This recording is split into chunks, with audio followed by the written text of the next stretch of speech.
You swallow a sarcastic reply, bowing your head to avoid eye contact. 'Cause we're coy like that. Lesson number 1 in the dungeon: don't talk back. Well, she looks so sad. The man is quiet for a while. Well behaved and respectful.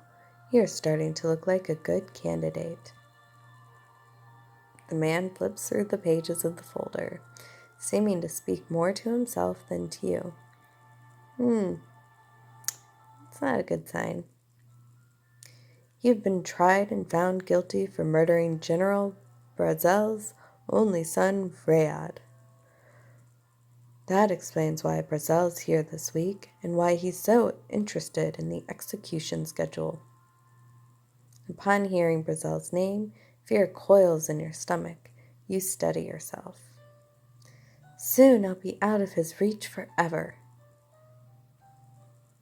The code of behavior is clear. I took a life, so the punishment is execution. Self-preservation or an accidental death are not considered acceptable excuses. Great justice system. I suppose you'll protest the conviction, say you were framed, or you killed Rayad in self-defense. What can I say? That Rayad was the most brutal, heinous man that I've ever met. That he should have been hanged for his crimes long before I got to him. The code is clear, a life for a life. There's no way to plead not guilty here. No, but you could go with honesty. No, sir, I can't explain. Yeah, explain it. Why not? If you only knew what Rayad was like, what he did. Explanations don't commute sentences, as you surely know. This one would. He was an evil man. This is not the old monarchy, Lavender. The commander does not permit the taking of a human life. For any reason. Gotcha. Lavender, I'm offering you a choice. You can either be executed or you can be Commander Ambrose's new food taster. What? Oh, poison. Got it. Okay. I bet that's it. Your heart dances. He has to be joking. He's probably amusing himself, a cat toying with his prey. Great way to get a laugh. Watch hope and joy shine on the prisoner's face, then smash it by sending them to the noose. Look, I know I was slow to get it, but just think about it. You can get it too. Food taster? I'd rather hang than have to taste food. Just do it. Only a fool. I can't talk. I'm tired. It's past my bedtime, and this is what I'm doing. Yes, I'm an idiot. It says so in my description box, I believe. I'd rather take my chances here than march straight to the gallows. Your gaze goes to the shelf, where dozens of tiny bottles display a variety of liquids and powders. Though my chances here might not be much better. Well, it's a lifetime position, and the training alone can be lethal. After all, how can you identify poisons if you don't know what they taste like? He tidies the papers in the folder. You'll get a room in the castle to sleep, but most days you'll be with the commander. No days off, no husband or children. Some prisoners have chosen execution instead. At least then they know when they'll die, instead of wondering if it's coming with their next bite. He clicks his teeth together on the word bite, a pharaoh grin on his face. He's serious, a chance to live. Oh, with the constant fear of when the next meal is going to kill you, but sure, sounds good. Service to the commander is better than a dungeon, and infinitely better than the noose. Goodness, I am stumbling over my words. It's not good for video making. Questions race through your mind. But I'm a convicted killer. Why would they trust me? What prevents me from killing the commander or escaping?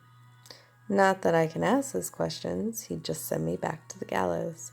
Who tastes the commander's food now? I do, so I'm anxious to find a replacement. Also, the Code of Behavior states that someone whose life is forfeit must be offered the job.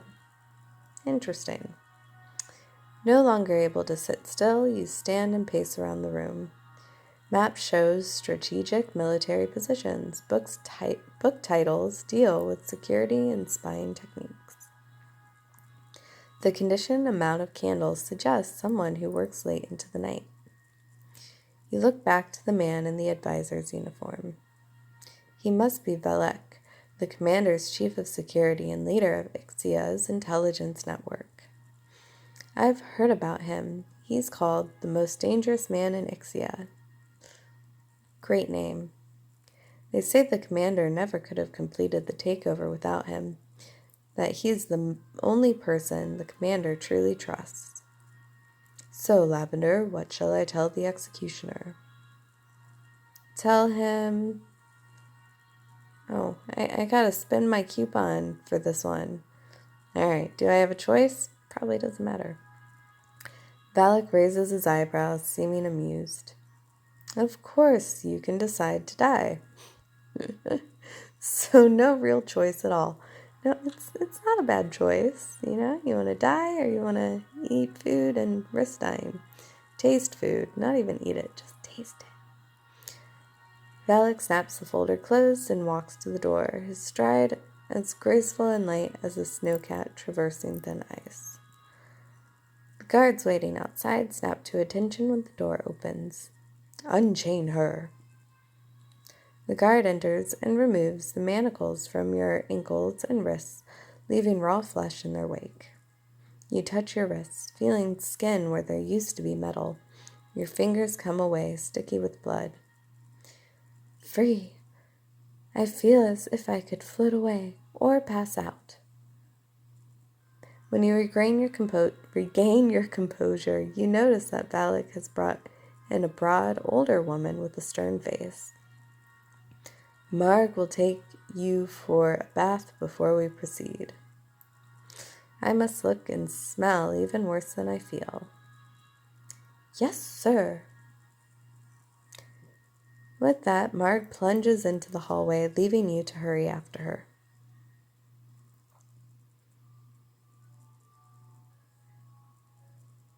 How far are we going? Marg only glowers at you. You examine her uniform, noticing that it sports the same diamonds as Valak's. You stink. She stops in front of a large door, pointing with the authority of someone used to being obeyed. Wash twice, then soak. I'll bring you some uniforms.